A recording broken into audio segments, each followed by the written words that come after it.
하나님의 말씀 히브리서 11장 11절 12절 두 절 말씀 함께 합독하도록 하겠습니다. 히브리서 11장 11절 12절 두 절 말씀입니다.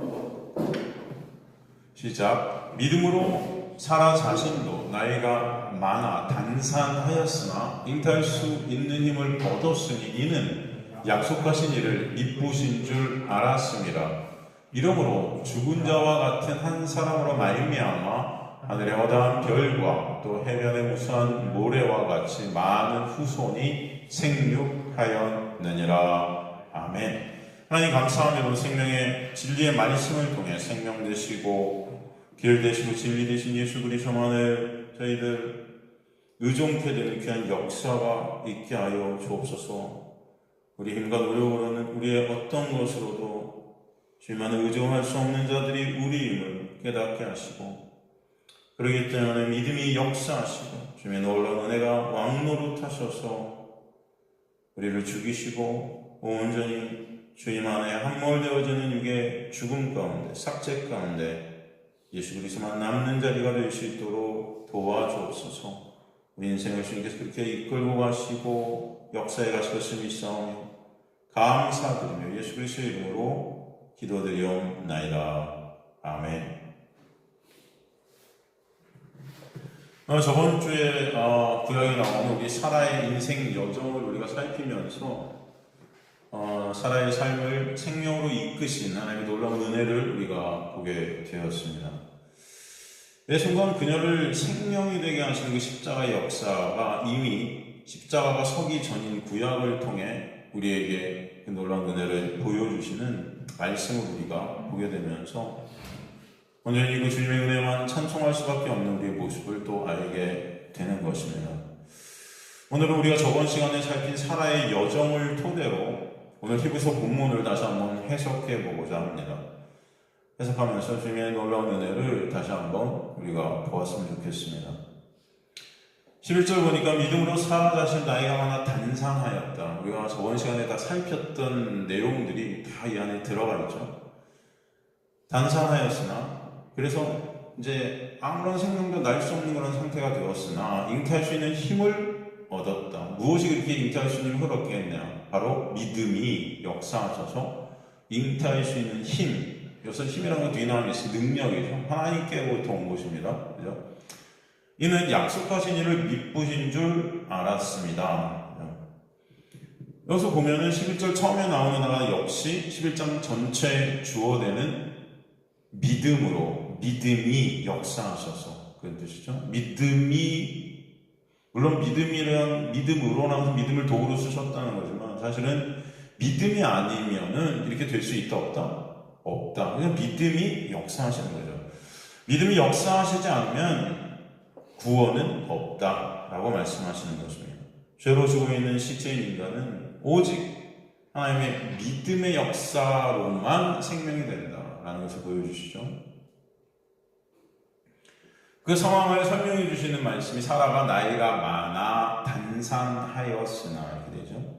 단산하였다는 것은 우리가 저번 시간에도 살폈지만 헬라어로는 이것이 스테이로스에서 잉태치 못하는, 생명을 낳을 수 없는, 능력이 끊어진, 생명이 없게 된, 죽은 자 같이 된, 이런 뜻입니다. 단산하였다는 것이 단순히 생명을 낳지 못하는 것이 아니라 나아가 죽은 자 같이 되었다는 거죠. 죽은 자 같이.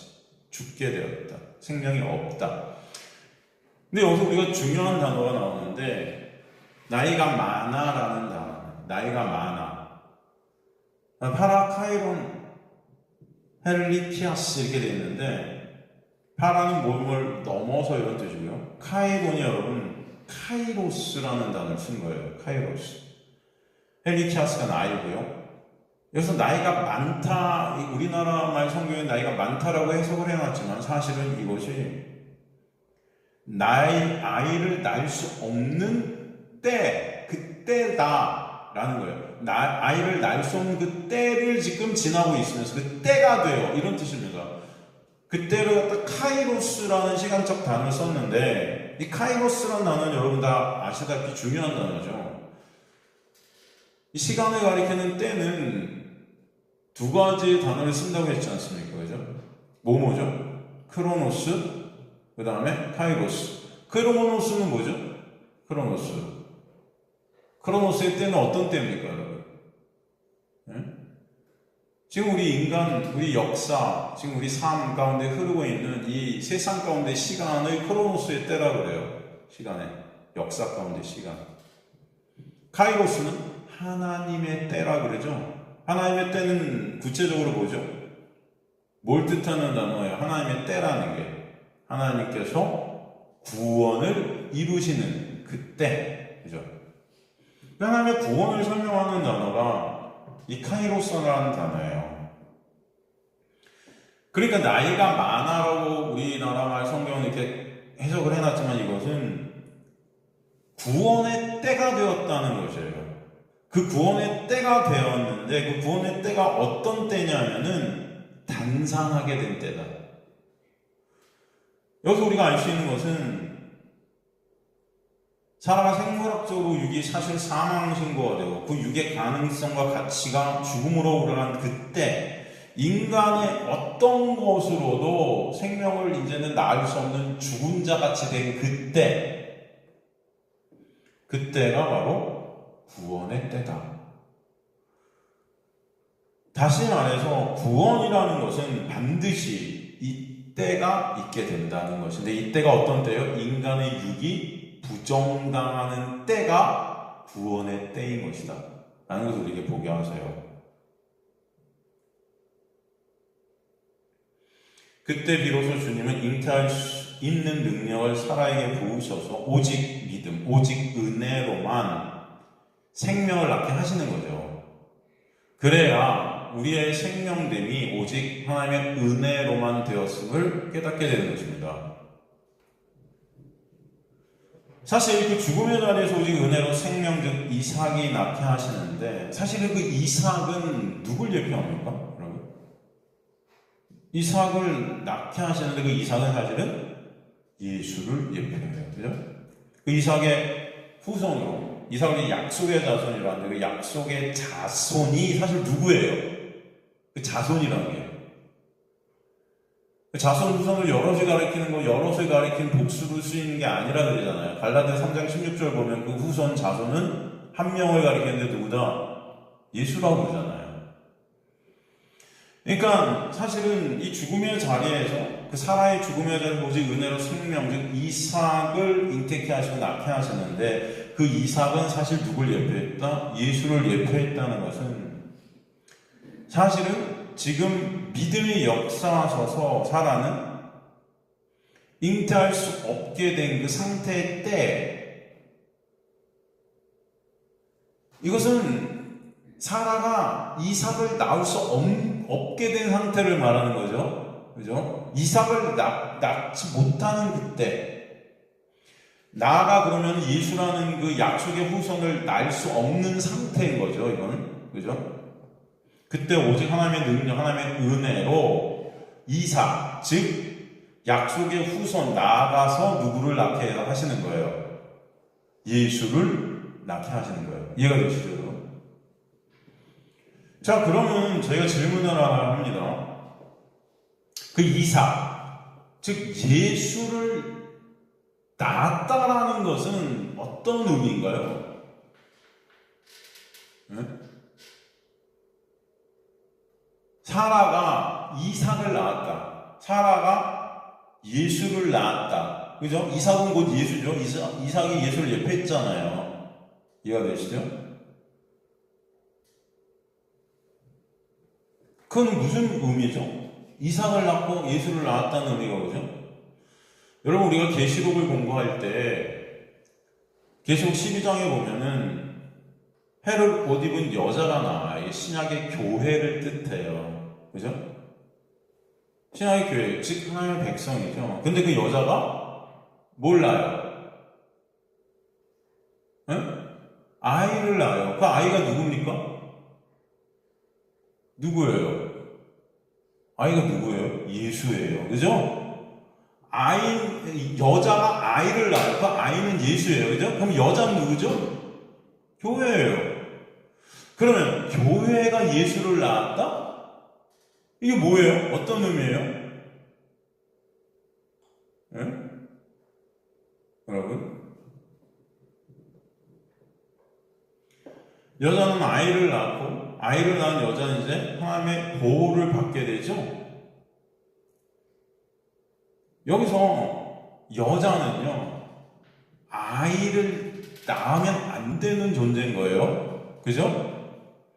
그 아이를 꼭 낳아야만 존재케 되는 것이 여자고, 그래야 하나님의 보호 아래서 존재케 돼요. 그 아이 예수, 즉 그 예수를 낳아야지만 교회는 교회가 되는 거예요. 그죠?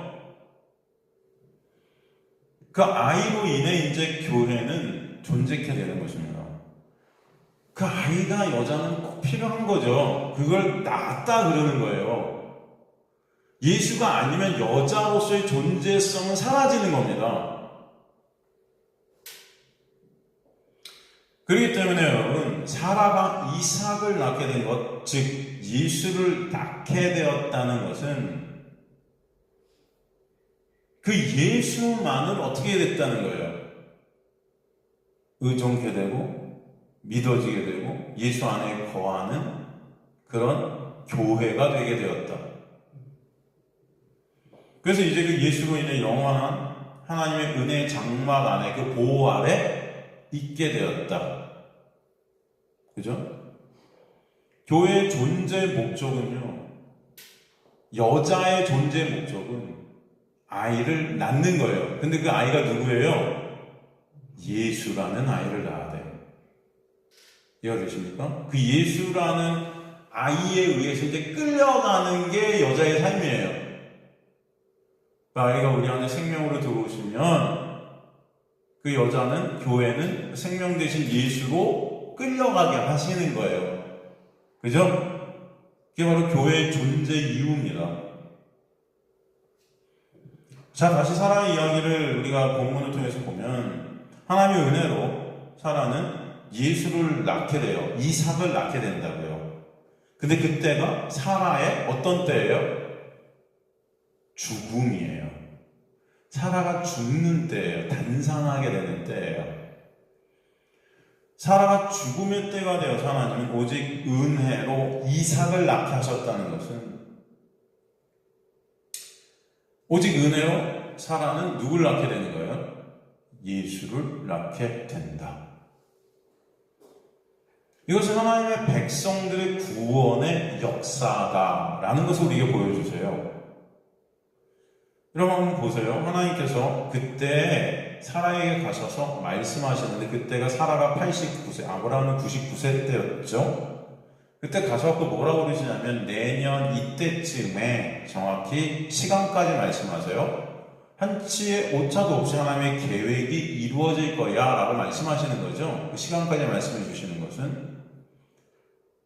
그런데 이 이야기를 사실은 언제 하신 거예요? 이미 내가 너희한테 자식 약속의 후손을 준다는 것을 언제 하셨어요? 25년 전에 하셨단 말이죠. 그때는 그런데 이런 시간을 말씀하세요? 말씀 안 하세요. 막연히 자식 줄게, 그런 거예요. 그죠? 그때는 이들이 그것을 스스로들이 믿었다고 착각해요. 이해가 되십니까, 여러분? 왜? 그때는 자신들의 능력과 생명이 있다고 여겼거든요. 하나님이, 야, 니네 자식, 당연히 하나님 주시고 우리가 할 수 있지, 뭐. 믿어지는 거예요, 그게. 그건 사실 가짜 믿음인데, 사실 그게 가짜 믿음인데도 이들은 그걸 착각한 거죠. 우리는 믿었다. 왜냐면 자신들의 능력과 생명이 있다고 착각하고 있었던 거예요, 사실은.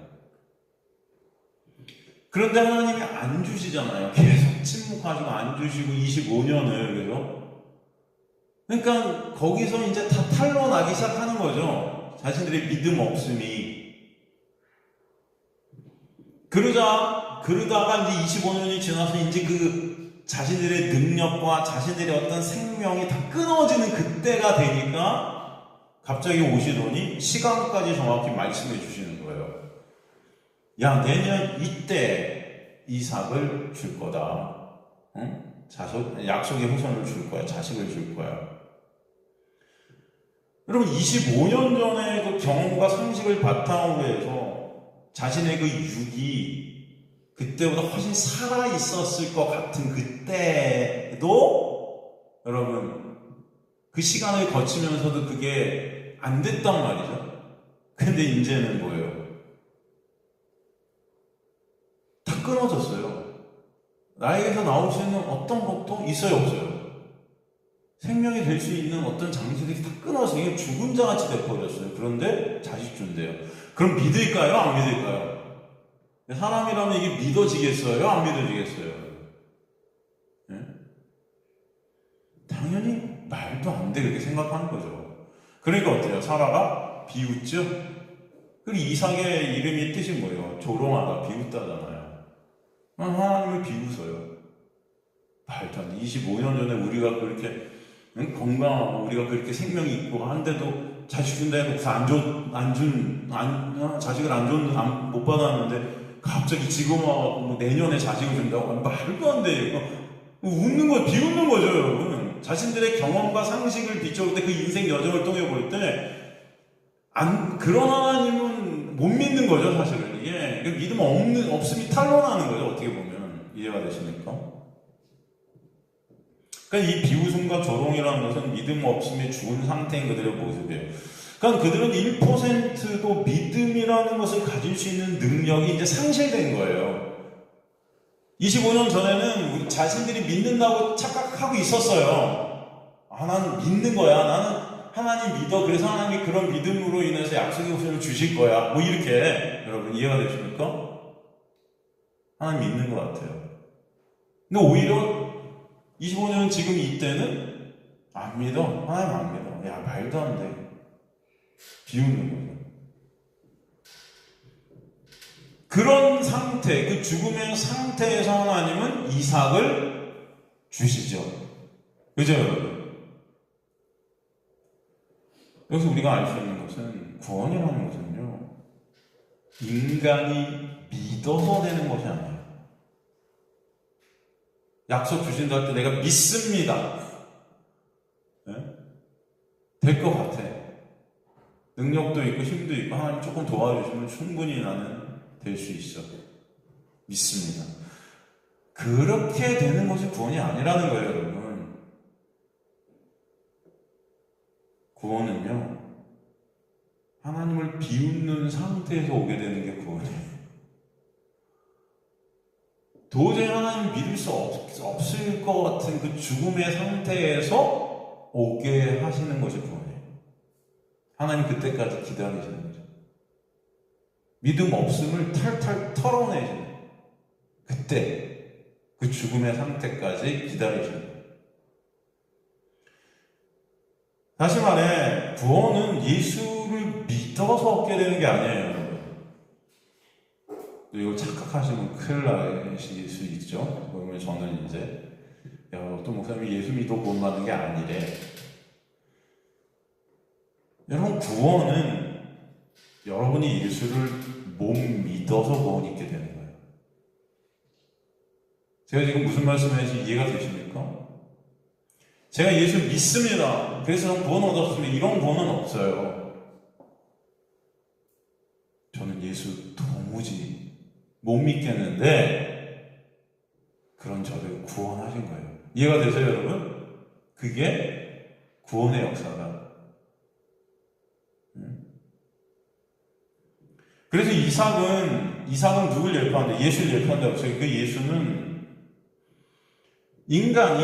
죄된 인간이 예수를 못 믿었기에 있게 되어진 증거예요.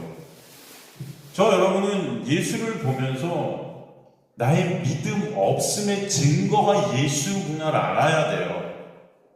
내가 믿어서 예수가 있는 게 아니에요, 여러분. 무슨 말씀인지 이해가 되세요? 지금 기독교인들은, 교인들은 다 내가 예수 믿어서 구원을 얻었다고 생각해요. 그런 구원은 없다고요. 그럼 예수 믿어서 구원받잖아요, 목사님. 맞아요. 그런데 여러분의 믿음이 아니라고요, 그거는. 이해가 되십니까? 우리는 예수를 못 믿어요. 그래서 하나님께서 이렇게 너 구원해줄까 하면 그때 비웃어요. 말도 안 돼. 아니, 저 같은 자가 예수 못 믿겠는 거예요. 예수를 낳는다는 것 자체가 뭐예요? 그 예수만을 의존케 되는 거거든요. 예수를 낳는다는 거야. 근데 그게 안 되는 거예요, 우리 힘으로는. 죽었기 때문에. 그래서 하나님의 능력으로 예수가 낳게 되는 겁니다. 그 예수만을 의존케 되고 예수 끌려가는 삶을 살도록 역사하시는 거죠. 그래서 12절에 뭐라고 말씀드리냐면 이러므로 죽은 자와 같은 한 사람으로 말미암아 이렇게 돼요. 죽은 자라고 그러죠. 사람을. 근데 여기서 죽은 자는 사실 아브라함도 죽은 자죠. 나아가 이 죽은 자와 같은 한 사람이 누굴까요? 예수인 거예요. 또. 이것은 십자가에 놀라운 은혜를 우리에게 설명해 주시는 것이죠. 그러니까 이들의 죽음의 자리가 어디입니까? 사실 십자가잖아요. 그 십자가를 통해 이들의 그 육이 죽고, 그죠? 예수와 묶인 이들이 죽고 그리스도 안에서 진정한 생명이 태어나게 하시는 거잖아요. 이게 이들의 어떠함이 아니라 이들의 죽음을 통과하는 그 과정 속에 있는 거죠. 그래서 하늘의 허다한 별과 또 해변의 무수한 머리가 하나님의 약속의 완성, 하나님의 백성들이에요. 이것이 십자가 예수로 인해, 그 언약의 완성으로 인해 많은 후손이 생겨갈 때, 이 많은 후손이라는 3명의 후손이신 예수 안에 있게 된 자들이죠. 예수와 묶여져 예수로 십자가에서 죽고 그 죽은 자가 되어서 그리스도 안에서 새롭게 된 자들이 바로 예수 안에서 후손된 그들이 생육하였다라는 것이 겟나오, 이 헬라어로 다시 태어나다예요. 다시 태어나다. 발생하다, 태어나다. 그죠? 그러니까 예수께서 해산의 고통, 즉 십자가를 통해 교회를 다시 태어나게 하시는 거죠. 그것이 바로 교회가, 즉 여자가 예수, 즉 아이를 낳는 거예요, 이게. 그죠? 이 관계. 하나님의 택한 백성들은 그래서 예수를 낳게 되는 것입니다. 그리고 예수를 낳는 그들이 하나님의 택한 백성이 교회들인 거예요. 그런데 그 예수를 낳게 되는 그때가 어떤 때요? 죽은 때인 거예요. 우리의 어떠함으로 나아지는 것이 예수가 아니에요. 우리의 믿음 없음으로 인해 하나님의 은혜로만 나아지는 것이 예수예요. 그러니까 우리가 예수를 낳아서 그 생명에 의해서 끌려가게 되고 예수만 의존케 되는 그 나음이라는 것은 사실 전적인 하나님의 은혜임을 설명해 주시는 거죠. 그렇기 때문에 우리는 그 예수만을 찬송케 되는 것입니다. 그것이 바로 교회, 즉 성도의 존재의 이유와 목적인 거예요. 예수께 모든 것이 초점이 맞춰지는 것입니다. 이 일을 누가 하시는가? 바로 믿음이 하신다. 은혜가 하신다. 주님께서, 성령께서, 예수께서. 인간인 우리가 그것의 1%, 0.1%도 거기에 어떤 것이 들어가는 것이 하나도 없다. 0인 거예요, 우리가. 그것은 0. 그저 여러분과 저는 믿음 없는 죽음을 맞이한 것 뿐이에요. 그죠? 그래서 비웃는 거죠. 그 십자가의 자리, 죽음의 자리로 믿음이 끌고 가신다. 그래서 믿음은 죄로 죽어 있는 인간인 우리가 절대로 스스로 만들어낼 수 있다, 없다? 없는 거예요. 내가 믿어서 구원받았다. 내가 예수를 믿습니다. 이 나는 없는 거예요. 그런 나는. 그런 믿음은 없어요. 믿음이 역사하시면 믿음을 만들 수 있다는 그 나라는 육의 죽음이 있게 하세요. 그럼 거기서 나는 믿음이라는 걸 도무지 가질 수 없는 상태가 되는 거예요. 그걸 비우는 거예요. 말도 안 돼. 내가 지금 아무것도 없는, 내가 지금 생명이라고, 내가 능력이라고 하나도 없는 그런 내가, 그죠? 어떻게 예수를 낳아요? 어떻게 예수 만나잖아요? 예수 안 믿어지는 거죠, 이게.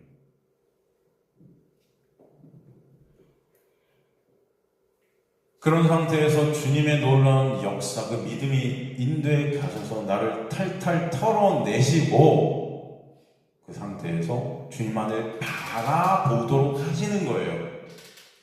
나중에 그것이 나의 믿음이 아니라 하나님의 은혜였구나를 깨닫게 하시는 거죠. 난 도무지 믿을 수 없었는데, 그런데 그런 내가 예수만을 의존케 되는 자리로 믿음이 역사하셔서 가게 하셨구나를 알게 하시는 거예요. 이해가 되십니까? 우리가 많이 생각한 탕자의 비유 같은 거 보면 그렇잖아요. 이 비유를 통해 우리가 무엇을 보는 거? 탕자는 이 세상으로 보내지죠, 사실. 아버지가 재산 줘요. 안 주면 못 나가요. 근데 준단 말이죠. 그죠? 그래서 이 세상으로 보내져요. 그는 그 아버지가 준 재산으로 살아가죠. 이 세상 속에서. 그런데 내 힘과 내 노력으로 내 능력인 줄 알고 이렇게 막 살아가다가 결국 탕자는 어떻게 되죠? 모든 것들을 다 허랑방탕하죠. 다 털려버려요. 이 세상에 전부 털려요. 이제 그가 살아갈 어떤 가능성은 하나도 남아있지 않게 돼요. 그 돼지 우리에서 이제 먹을 게 없어서 죽어가는 상태가 되는 거죠. 이게 바로 사라의 죽은 태 상태죠. 사라가 죽게 된 그 단산하게 된 그 상태죠. 생명이 사라진 그 상태예요. 지금 이 두 번째 아들인 탕자가 세상에 넘겨져서 허랑방탕, 이제 더 이상은 먹고 살 수 없는 상태가 된 그 돼지우리 안에서의 비참한 그 상태. 다 털려버렸어요. 생명을 부지할 수 있는 어떤 것이 없어요. 죽음이에요, 그냥. 그런데 그때 비로소 탕자는 누구를 바라봐요? 아버지의 집을 생각하는 거예요. 그때 비로소. 아버지와 함께 있었던 때를 그때 비로소 생각해요. 인간의 눈에 볼 때 탕자에게서 있게 된 이 역사는 저주죠. 이 세상 속에 다 털려버리는 저주예요. 그러나 이것이 하나님의 택한 백성들에게 있게 되는 은혜의 역사다라는 것을 보여주시는 거예요. 내가 하나님을 믿을 수 없는 자이니 하나님의 말씀에 비웃을 수밖에 없는 자가 그 죽음의 상태가 바로 나인이 깨달아지는 그 털림의 상태, 그 영적 털림의 상태. 지금까지 난 하나님 믿는다고 생각했는데 하나님 안다고 생각했고 내가 기도하고 열심히 뭐 하고 그 의가 앞에 설 수 있다고 생각하고 그 모든 것들이 다 털려지는 상태. 난 절대 하나님 믿을 수 없는 그런 정말 죽은 자군요. 이게 깨달아지는 그 죽음의 상태. 난 예수를 믿는다고 하면 믿음 없는 내가 발각이 되고 드러나고 나는 뭘 해도 구원이라는 것을 받을 수 없는 자구나가 깨달아지는 그 상태.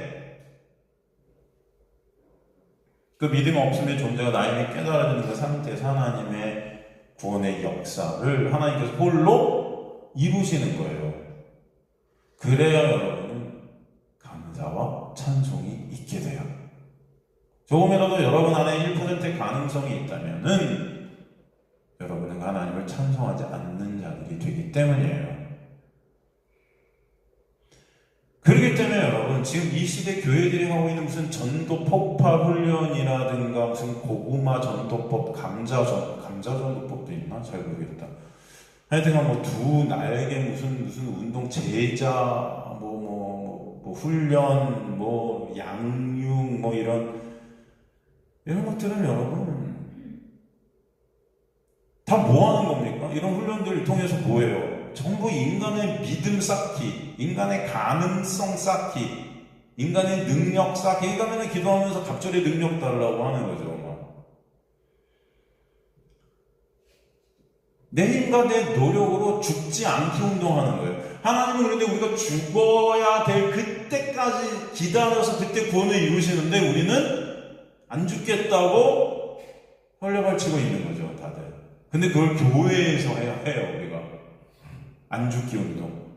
하나님 그 죽음을 통과해서 그 죽음으로 구원이라는 것이 있다고 우리에게 말씀해 주셨는데도 우리는 안 죽기 운동한다.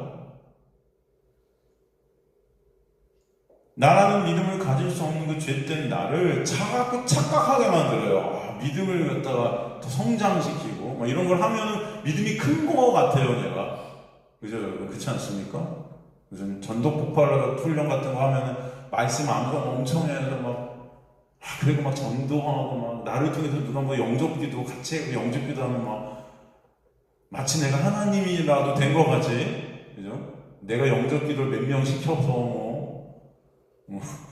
그런 거 좀 많이 들었어요. 그런 데서 나와서 그 영접 기도하는 것부터 해서 하루에 몇 명씩 영접 기도하고 교회를 그게 부흥인 줄 알고 그게 하잖아요, 교회들에서. 안 그렇습니까? 전부 다 예수님을 다 가리는 운동들을 하는 거죠.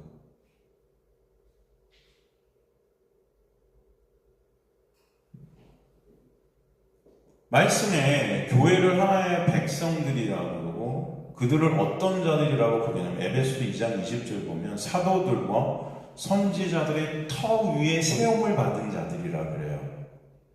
그래서 터라는 데멜리오스는 반석, 주춧돌, 기초석이죠. 사실은 누구를 말하냐면 예수 그리스도를 뜻해요. 그런데 여기서 보면은 사도들의 대표, 이 사도들과 선지자들의 터 위에 세웠다. 이게 교회들인데 그 사도들의 대표로 나오는 그 반석 같은 자가 누구죠, 여러분? 베드로죠. 그래서 마태복음 16장 18절 보면 베드로에게 이 반석 위에 교회를 세우겠다 그러죠. 그러니까 쉬운 말로 교회는요, 베드로들의 모임이죠. 그죠? 베드로들의 모임이 교회예요. 예수께서는 그래서 이 베드로에게 네 위에 교회를 세우겠다. 네가 반석이다. 그럼 베드로가 어떤 존재이기에 베드로 위에 교회가 세워지나요? 교회들이 왜 다 베드로들인가요? 여러분, 베드로는요, 예수를 온전히, 완전히, 어떻게 한 자다? 부인했던 자예요. 배반하고 믿음 없었던 자예요. 반역한 자예요. 자신의 유익을 위해 예수를 배반하고 부인하고 도망친 자예요. 그럼 베드로가 뭐라고 그랬냐면은 다른 사람은 몰라도 저는 주님을 끝까지 지키겠다 그래요. 다른 사람은 몰라도 비교하면서 너네는 안 그렇지만 너네는 그럴지 몰라도 나는 안 그래. 나는 절대 주님과 함께 주님을 지킬 거야. 호언장담하죠. 그런데 예수 그리스도는 그때 그에게 아니 한번 봐라. 너는 나를 3번 온전히 부인하게 될 거야. 그죠?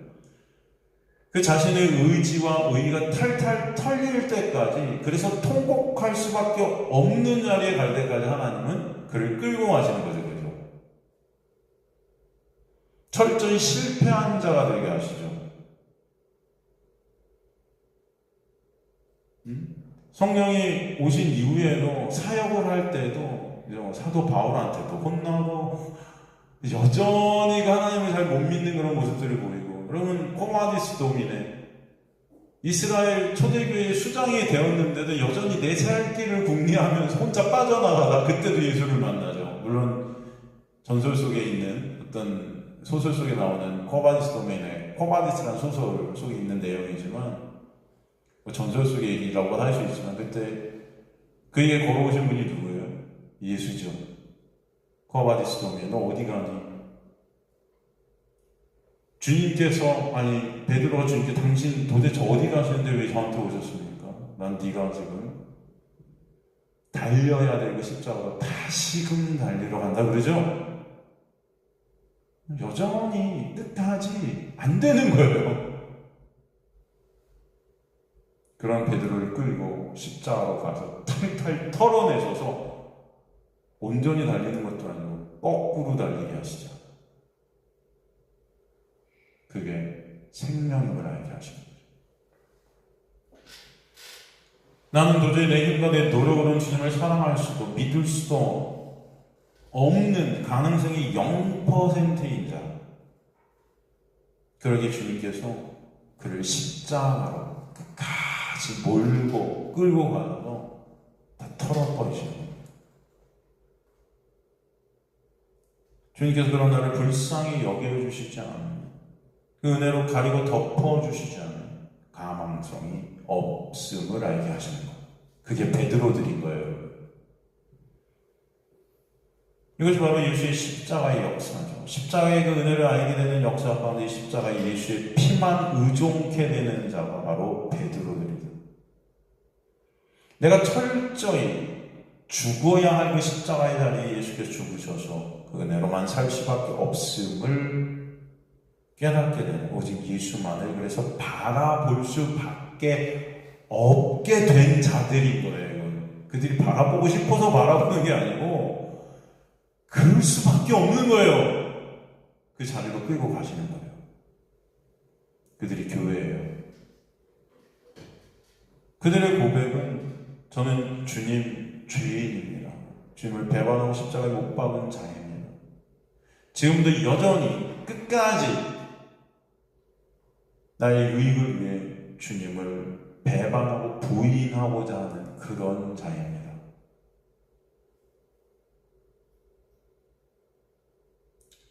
그런 우리를 불쌍히 여겨주세요. 그들이 반석 대신 예수로 인해 반석 위에 세워지는 교회들이 되게 하시는 거예요. 예수님은 그런 당신의 백성들을 십자가에서 그들의 육을 삭제시키시고 그리스도로 부활하심으로 그 육의 삭제의 자리에 성령으로 오셔서 다시 그들을 재창조하신다라는 것이죠. 그것이 바로 교회된 그들이 예수를, 그 아이를 낳는다는 거예요. 사라가 이삭을 낳게 된 은혜인 것이죠. 그것이. 그러니까 성령이 오셔서 이제 그들에게 믿음을 떨어뜨리셔서 그 믿음이 역사하셔서 그들을 십자가의 은혜를 알게 하시고 이 세상의 심판의 자리 탈탈 다 털리면서 오직 예수를 바라볼 수밖에 없는 자리, 그 자리로 가게 해주십니다. 죽음의 자리. 그러니까 성령이 우리에게 오시고 또 성령이 우리를 굳건히 역사하셔서 소위 말하면 성령이 우리 안에 충만해지신다는 것은 우리가 무슨 예수님처럼 하나님처럼 거룩한 모습으로 거룩한 행위들을 내놓으면서 아주 거룩해 보이는 자로 이렇게 변하는 것이 아니에요. 그죠? 인간의 어떤 칭찬과 존경을 받을 만한 그런 인간으로 비치게 되는 그런 상태가 되는 것이 아니에요. 성령이 오셔서 우리 안에 충만히 거하신다는 것은 우리 안에 충만히 우리를 끌고 가신다는 하나님의 백성들을 십자가로 끌고 와서 베드로처럼 거꾸로 매달리게 하시겠다는 거예요. 그 십자가에서 오직 예수만을 의존케 하시는 그 십자가의 죽음이 나의 죽음임이 깨달아지게 하시는 것. 그들이 바로 예수 그리스도 안에서 부활하게 되는 자들. 그러니까 하나님의 복음을 전파라고 해서 하나님의 제자들을 이제 보내는데, 주님의 복음을 전파하게 하는데, 여러분 하나님의 도구된 하나님의 복음을 전파하는 자들이 세상의 눈에 볼 때는 어떤 눈으로 보이냐면은 절대로 능력이나 힘이나 어떤 외형적인 어떤 대단한 것을 가지고 있는 그런 것으로 절대 비치지 않죠. 죄된 인간들은 나의 유익을 위해 나보다 나아 보이는 어떤 사람, 나에게 유익을 줄 것 같은 어떤 사람 아니면 어떤 건물, 어떤 외형적인 어떤 것들. 그래서 지금도 사람들은 큰 교회에 뭔가 힘이 있을 거고, 큰 교회 가면 유익을 얻어요. 많은 사람들이 있으면 그것이 힘이 되고. 그래서 목사들도 그런 큰 교회를 이루고자 그렇게 무단히도 애쓰고 있는 것을 보죠. 다 영웅들이 되려 하는 거예요. 신을 이용해서. 그죠? 다 네피림들인 거죠. 하나님은 그래서 그런 상태로 복음을 전하도록 보내지 않으셨어요. 하나님께서 제자를 보내실 때 예수께서 어떻게 보내세요? 지팡이 하나 가지고 보내세요. 거지 같은 거죠. 거지, 여러분. 지팡이 하나. 그 지팡이는 사실은 예수 그리스도의 십자가를 의미하기도 하죠. 성경에 나오는 그 지팡이라는 단어의 의미가 오직 예수만을 의존하는 자리로 보내시는 거예요. 사실 그것은. 그런 모습으로 이 세상 사람들의 눈엔 가난한 자로 무시당해 마땅한 자의 모습, 이 세상 육적 복이라는 것은 하나도 없는 탈탈 털려버린 그런 모습, 그런 모습으로 보내준다.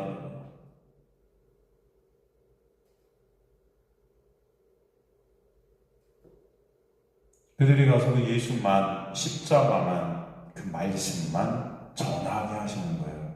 다른 건 정할 게 없어요.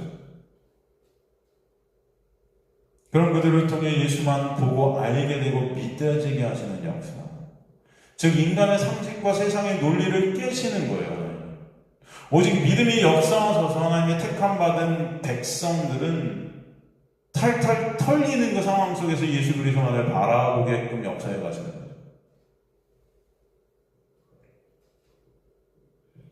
지금의 교회들은 뭐라고 말하나? 교회가 커지고 목사가 유명해지고 성도들이 많아지고 해서 세상에 영향력을 행사하고 교인들이 유명해지고 영웅같이 되어서 머리 되면 사람들이 그들을 통해 하나님을 보고 하나님께 돌아올 거라고 이렇게 말도 안 되는 소리들을 해대죠.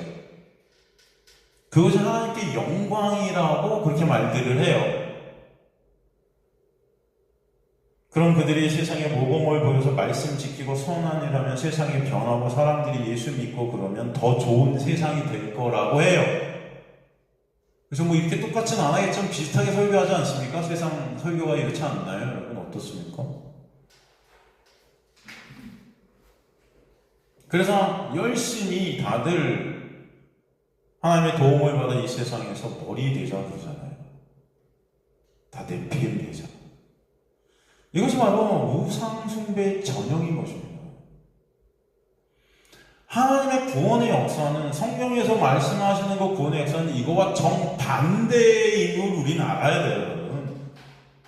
하나님의 구원의 섭리, 구원의 원리가 뭔지도 교회는 설명을 못하고 있는 거예요. 지금.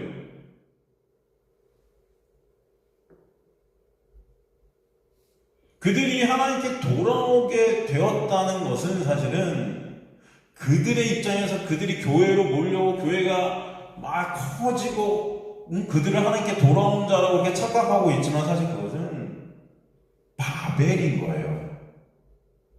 그들이 말하는 그 하나님은 가짜인 것입니다. 우상인 거예요. 그런 하나님은 없어요. 만든 하나님이죠.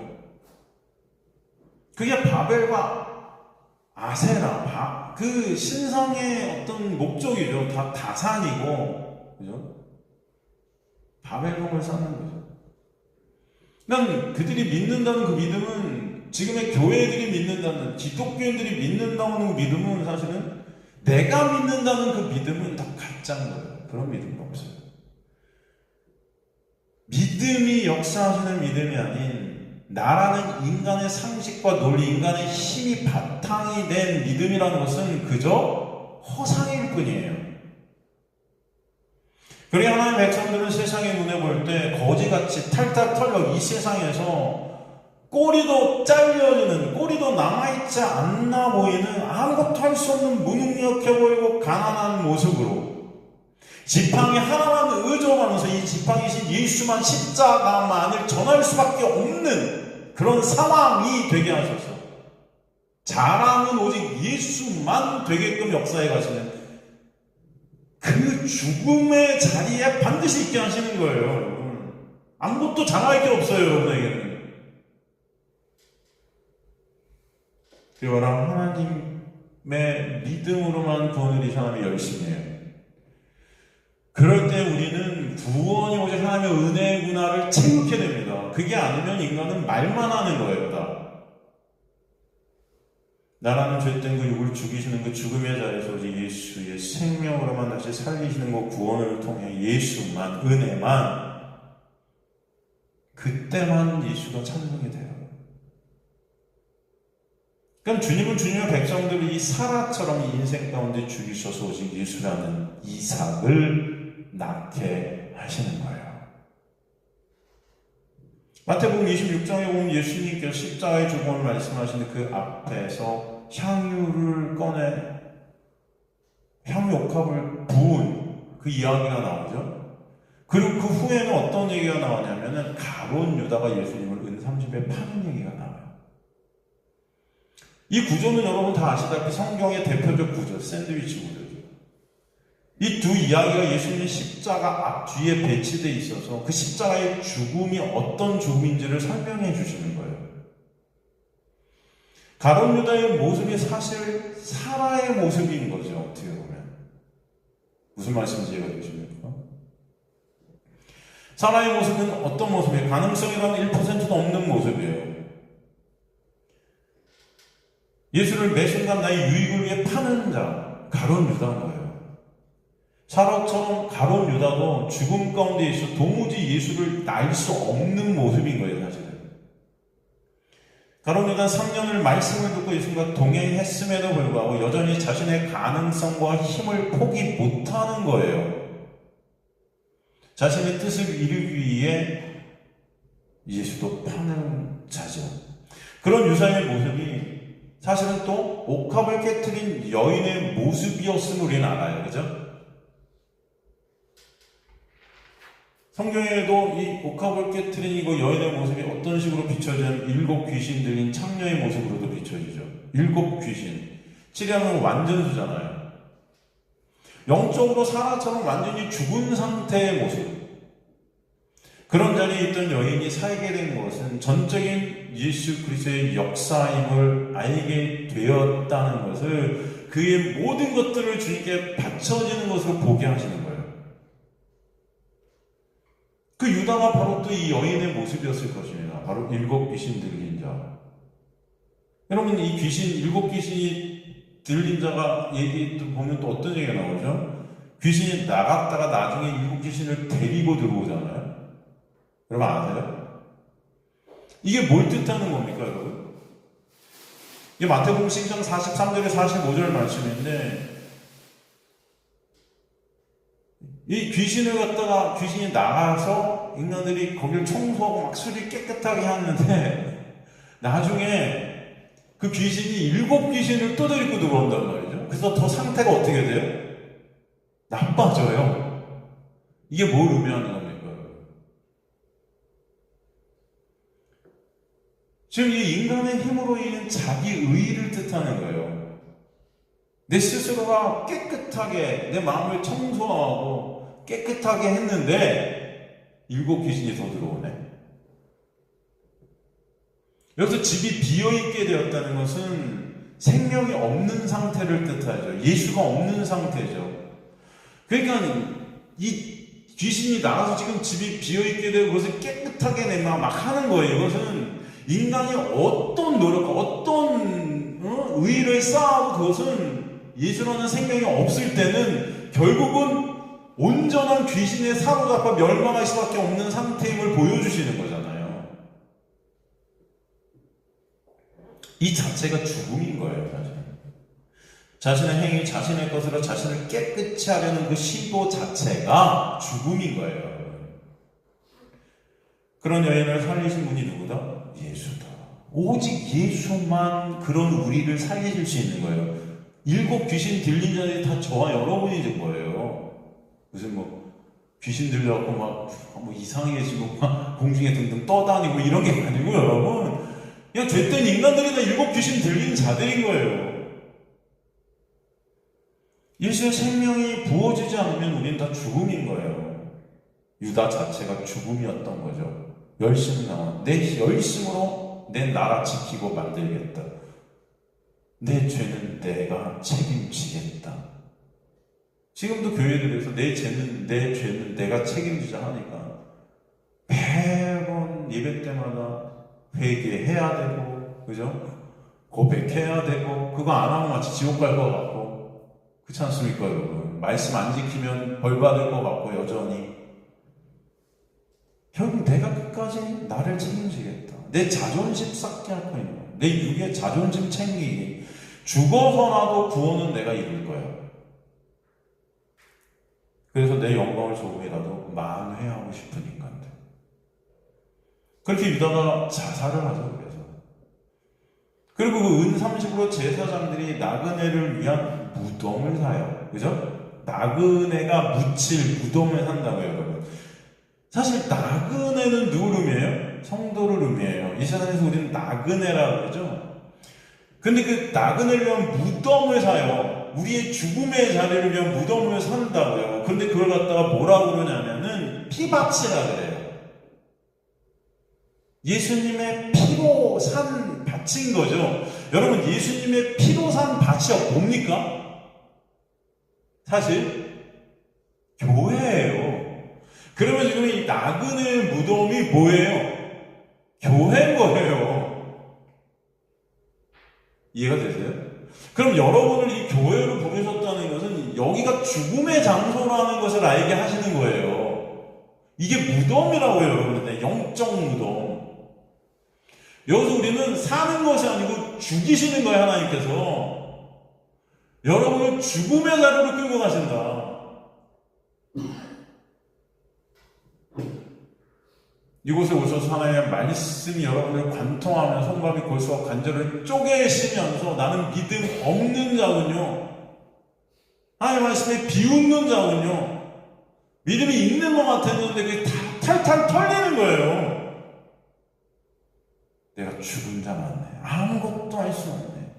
정말 거기서 예수의 은혜가 아니면 나는 내 어떤 것으로도 가능성이 없네를 갖다가 처절하게 깨닫게 되는 죽음의 자리가 이 피밭, 무덤인 것입니다, 여러분. 이해가 되십니까?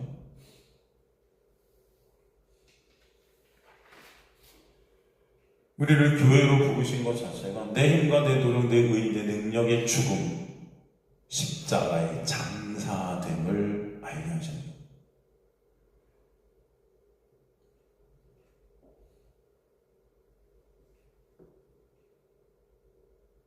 그 죽음 가운데 오직 예수를 낳는 자들이 되게 하시는 거예요. 예수를 낳는 자들, 예수만 의존케 되고 예수만 바라보게 되는 그 생명이 끌려가는 자들.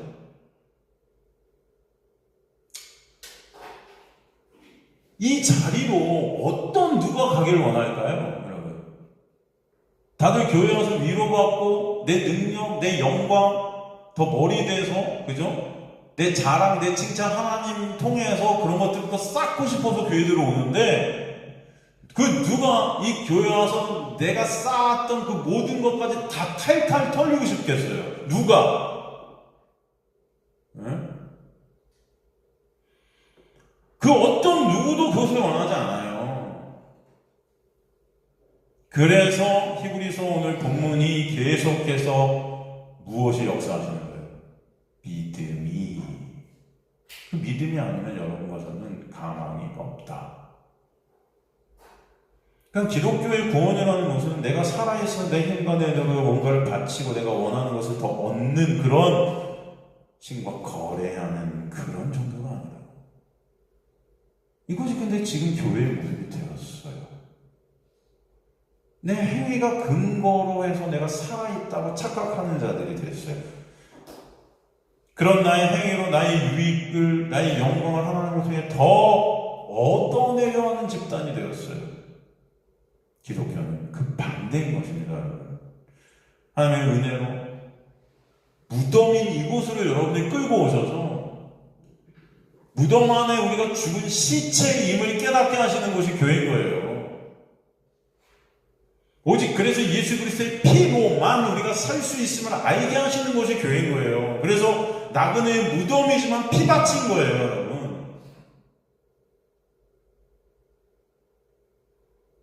내 인간의 능력된 노력, 의지가 의의가 다 무덤 안에 있는 그 시체, 쓰레기임을, 먼지임을, 삭제됨임을, 죽음 가운데 있게 하시는 십자가의 자리임을 깨닫게 하죠. 이것이 사라의 단상입니다. 그런 날에 생명이신 예수로 인해 다시 살려서 이삭, 즉 예수를 낳게 하시는 교회가 되도록 역사하신다. 어쨌든 우리의 그런 죽음의 실존적 자각이 없을 때 인간은 절대 하나님의 은혜를 찬송하고 예수를 사모하게 되는 역사는 일어날 수 없는 종자들이다 라는 것을 아시기 때문에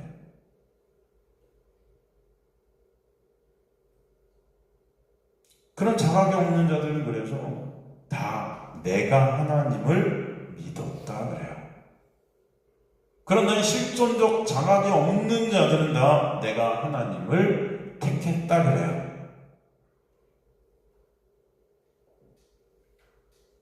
다 내 의의를 쌓고 있는 거예요. 이런 자들이 어떻게 예수를 사모할 수 있을까요? 어떻게 예수만을 의존할 수 있을까요? 어떻게 예수를 바라볼 수 있을까요? 될 수가 없는 거예요. 말씀으로 예수를 보고 싶을까요? 절대 그럴 수가 없어요. 그저 말씀을 나의 영광을 위한 수단으로 삼을 뿐이에요. 뭘 지키고 뭘 안 지키면은 나에게 위익이 될까? 뭘 지킬 때 하나님이 내가 원하는 거 해주실까? 다 말씀을 통해 나의 수단과 목적으로 삼지 예수를 보지 않아요. 왜? 예수는 관심 대상이 아니기 때문에. 다 난 거예요. 나. 구원은 우리 쪽에서 1%였던 것도 보탬이 될 수 없는 나라는 그 육의 죽음이 가능성이 삭제된 전제가 되어 그런 우리 일방적으로 주님의 열심으로 구원을 이루셔서 오직 주님만 찬송받게 하시고 이거 구원의 역사인 걸 아시길 간절히 소망합니다. 예전에 여러분 정말 아주 오래전에 다 지금 세대들은 모르겠지만 남북 이산가족 찾기 여러분 되게 그 방송 막 했었죠. 그때 막 서로 만나고 막 울고 불고 막 하는데 그때 여러분 그 KBS나 그때 KBS에서 했는데 MBC는 잘 모르겠지만 그 방송국 전체 막 벽에 막 내 가족을 찾습니다 해서 거기다 막 큰 종이에다가 막 가족을 찾습니다. 10살 때 잃어버린 아들을 찾습니다. 그죠? 그러면서 그 아들의 막 신상을 갖다 막 다 적어놔요. 얼굴 오른쪽 뺨에 큰 점이 있는데 그 점이 까맣지 않고 노랗고요. 뭐 예를 들어서 뭐 이렇게 생겼고 아가때 큰 병을 앓아서 오른쪽 팔 위에는 상처가 있고 오른쪽 엄지발가락이 좀 짧아 걸을 때 약간 뭐 쩔뚝쩔뚝 거리고 뭐 해갖고 뭐 특징이 있는 것들을 어떻게든 다 해갖고 그죠? 찾기를 원하죠. 이렇게 찾아내요. 여러분 그걸 우리가 보고 여기 해당되지 않는 사람이 그 부모한테 갈 수 있어요 없어요? 있어요 없어요? 안 가겠죠. 아 이건 나한테 해당이 안 되네. 그쵸? 그냥 지나치겠죠. 그 해당되는 사람만 오겠죠. 뭔가 비슷한 사람만. 네? 딱 보니까 이거 나네? 이러는 거예요, 여러분. 이거 나잖아. 나. 볼에, 점 있는데 노란색 점. 이거 나야, 나. 그럴 때 어떤 생각이 들겠어요, 그 자녀가. 그 부모를 만난 생각에 감격하겠죠. 기대가 되겠죠. 소망이 될 거예요. 그죠? 그 부모님께 빨리 달려가고 싶을 거예요.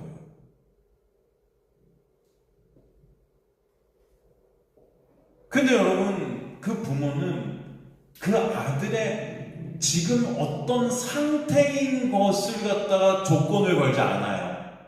그냥 그 모습 그대로 찾고 싶어 해요. 그리고 그 아들은 그때 그 모습 그대로 나에게 깨달아져서 가게 하세요. 예를 들어서 그땐 그랬는데 지금 내가 그 아들이 커서 한 30 이상 됐을 텐데 내가 찾는 그 아들은 지금 성공해서 돈은 한 20억, 30억 돼야 되고 재산이 사회에서 지위는 사자 들어가는 지위가 있어야 그런 아들이 이렇게 됐어야만 나 찾을 수 있어. 이런 조건을 걸지 않는다고요. 이해가 되십니까? 부모는요, 그런 조건이 필요가 없는 거예요. 그냥 잃어버렸던 그 아들 찾고 싶은 거예요. 나는 이런 아들이 있었는데 얘가 이런 모습이야. 그 아들 나한테 오려. 그럼 그 아들은 보고 내 조건과 상관없이 우리 엄마 아빠 가는 거예요. 그게 바로 하나님께서 우리를 찾으시는 거예요. 하나님께서 우리가 말씀을 주신 것은 그런 우리의 실존을 보게 하시고 그런 나를 택하신 하나님이 누구신지 알게 하시고 가게 하시는 거예요. 우리의 어떤 조건이 여기 들어가지가 않아요. 그런데 지금 기독교는 그걸 다 조건으로 바꿔버렸어요. 말씀 지켜야 되고 순종해야 되고 거룩해져야 되고 그래야 부모한테 갈 수 있어요. 그래야 하나님께 갈 수 있어요. 우리는 찌질이 같고 거지같이 탈탈 털려버리고 이 세상에서 없어 보이고 나약해 보이고 거지같이 보이면 구원도 없는 거예요. 지금 그렇지 않습니까?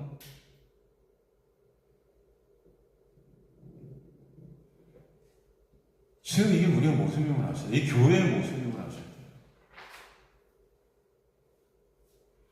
우리 아버지는 하나님은 내가 뭐가 돼야 찾으시는 분이 아니에요. 창세전에 택하신 하나님의 자녀였던 자들을 아무 조건 없이 우리 모습 그대로 보게 하셔서 정확하게 깨닫게 하셔서 하나님의 은혜를 알게 하시고 그런 주님께 가게 하시는 거예요. 그런 나를 찾아주신 주님께 우리가 가게 되었을 때 그저 우리는 그런 나를 안 찾으셨으면 어떻겠냐고 감사할 수밖에 없는 것입니다.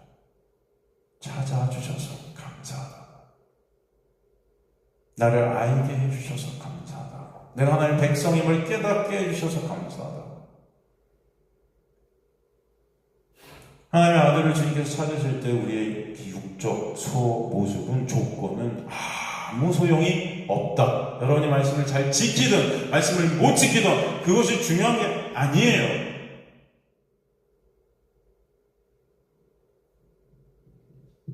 이 세상에 죄된 우리는 어차피 탈탈 털려서 다 거짓된 자들이 되게 하시는 그런 우리를 예수를 보내셔서 값없이 은혜로 찾아내시는 것입니다. 아들에게 아무 조건이 없는 거예요. 우리는 그 조건 없이 우리를 찾아와 주신 그 은혜가 아니면 지금도 그저 죽음입니다. 그런 죽음의 은혜로 오직 하나님의 은혜로 예수를 낳게 하시는, 예수만 의존케 되는 자들이 되게 주신 거예요. 그러면 저와 여러분의 어떤 행위, 어떤 실적, 어떤 의의, 그것으로 하나님 나라에 가는 자들이 저와 여러분이 아니에요. 돼지 우리 탈탈 털려 굶어 죽게 된 우리가 그저 은혜로 하나님의 집에, 아버지의 집에 다시 돌아가게 하시는 것입니다. 그 은혜를 알게 된 자들은 내가 죽을 자라는 이 자각이 확실히 있게 하세요. 예수 십자가에 가시려 잡히시기 전날에 이 제자들을 모아놓고 예수께서 뭐냐면 이 중에 분명히 하나가 나를 팔 거야 그러시는데 그때 다른 이들은 다 가만히 있는데 누가 뭐라고 하죠? 유다가 뭐라고 해요? 나는 아니지요 그래요. 유다가 나는 아닐 거예요. 이게 바로 여러분 멸망할 수밖에 없는 자녀들의 모습인 거예요. 나는 아니라는 거예요. 하나님의 놀라운 은혜는 그런 우리를 제가 주님을 판 자입니다라는 고백이 있게 하세요. 그러니 저를 그저 불쌍히 여겨주세요. 우리 십자가를 볼 때마다 제가 주님을 팔았습니다라는 고백이 있게 하세요. 그런 저를 그저 불쌍히 여겨주세요. 여러분, 지금의 교인들이, 지금 우리들의 모습이 어떤 모습일까요? 유다의 모습일까요? 아니면 다른 제자들의 모습일까요? 주님, 설마 저는 아니죠? 적어도 저는 아니죠? 우리는 다 지금도 성경을 보면서 이 가론유다 이 못된 놈의 새끼, 어떻게 해요? 네가 그럴 수가 있어 하면서 가론유다를 욕하는데 저 여러분이 가론유다다. 다 예수께는 관심 없고 지 자존심 챙기려 하는, 내 영광 챙기려 하는 저는 아니지요의 자들. 우리는 모습도 모르고, 그죠? 예수가 누군지도 모르는데도 도무지 성경에는 관심이 없어요. 말씀에는 관심이 없어요. 그래서 설교들도 예수 얘기합니까? 십자가 얘기해요? 말씀 얘기 얼만큼 설교 중에 나옵니까? 도대체 무슨 말을 하는 건지 잘 모르겠어요. 예와 얘기하다, 지 얘기하다, 복사 얘기하다, 교회 얘기하다, 예수 얘기 1%나 나오나? 죄가 뭔지, 십자가가 뭔지, 하나님이 뭔지 다들 그것을 몰라도 죽을 때까지 그저 지겹도록 말씀으로 나만 보는 자들, 가룟유다들이 우린 거예요. 그 말씀은 저 여러분을 죽이는 것입니다. 복음을 들으면 그래서 힘들고 고통스러운 게 맞아요. 여러분이 힘들어지는 게 맞아요. 하나님의 은혜는 계속 우리를 죽여가시는 거예요. 말씀은 여러분을 죽이시는 거예요. 그래서 나라는 그 가짜 우상을 탈탈 무너뜨리시고 이삭을, 예수를 그 무너진 자리에서 낳게 하시는 것입니다. 예수만 낳게 되어지는 자들이 바로 교회의 죽음 안에 있는, 무덤 안에 있는 자들이다. 여러분이 그래서 예수만 의존케 되고 바라보게 되는 그 죽음의 자리에서 생명 대신 예수의 놀라운 은혜만 의존케 되는 자리로 있어지게 되는 역사가 여러분에게 있게 되기를 주님으로 간절히 축원합니다. 이게 바로 사라의 탄산, 그 죽음으로 인해서 반드시 있게 되는 하나님의 구원의 역사임을 보게 하시는 것입니다. 하나님의 구원은 오직 처음부터 끝까지 주님이 홀로 이루신다. 그래서 잊지 마시는 여러분 되시기를